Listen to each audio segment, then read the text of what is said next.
जरा इस क्वेश्चन पर नज़र मारो। क्वेश्चन नंबर आपके सामने 24 है, मोबाइल की battery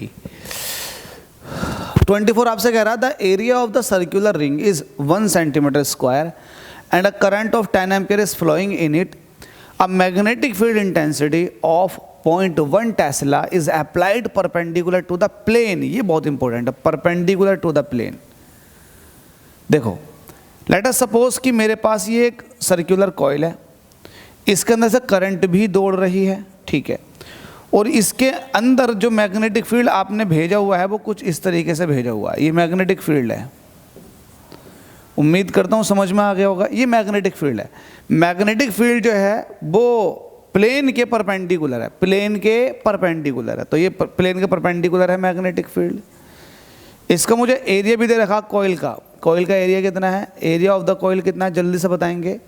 area of the coil मेरे पास दे रखा है 1 सेंटीमीटर का स्क्वायर, ये है, ये एरिया ऑफ द कॉइल है, और आपको मैग्नेटिक फील्ड भी दिखाई दे गया होगा, समझ गए। अब आपसे कह रहा है कि बताओ इसके अंदर टॉर्क कितना प्रोड्यूस होगा, तो टॉर्क का फॉर्मूला होता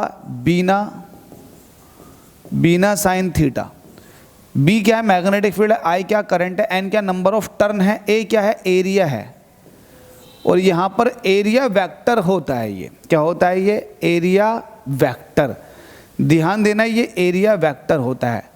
बहुत ज़बरदस्त बात है, ये एरिया ना होकर के एरिया वेक्टर होता है, ठीक है, बड़ी ज़बरदस्त बात है। लेकिन यहाँ पर आपने वेक्टर फॉर्म दिखा रखी है क्या इसकी, तोबा तोबा तोबा, सारा मूड ख़राब कर दिया। अगर वेक्टर फॉर्म दिखाते तो आप कह सकते थे कि ठीक है एरिया वेक्टर, लेकिन आपने यहाँ पर ए दिखा रखा, कोई दिक्कत नहीं है, ए दिखा रखा तो यहाँ पर ये एरिया है ना कि एरिया वेक्टर। अगर हाँ वेक्टर बना देता तो ये एरिया वेक्टर होता, कोई दिक्कत नहीं है। लेकिन ये थीटा क्या है, ये थीटा क्या है, ये थीटा है एंगल। किस किस के बीच का एंगल है, ये है एरिया वेक्टर के और मैग्नेटिक फील्ड के बीच।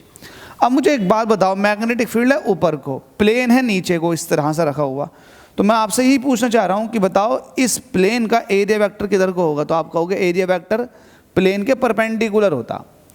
एरिया वेक्टर किसी भी प्लेन के क्या होता है, परपेंडिकुलर होता।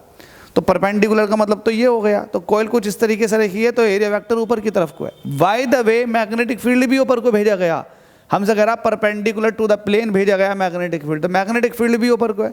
तो मैग्नेटिक फील्ड और एरिया वेक्टर के बीच में फिर एंगल कितना बनेगा, आप कहोगे 0 डिग्री। तो यहाँ पर थीटा जो है वो 0 डिग्री है। बस इसका बेनिफिट आपको मिलेगा, जरूर सवाब मिलेगा आपको इसका। जब आप साइन 0 रखोगे तो साइन 0 की वैल्यू कितनी हो जाएगी, 0 डिग्री हो जाएगी।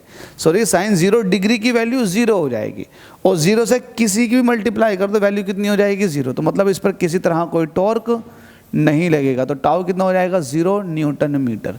ध्यान देना, तो option A is the correct, 0 newton metre हो जाएगा। 2015 में बोर्ड एग्जाम में पूछा गया। अगली बार के लिए तैयार रहें। Thank you.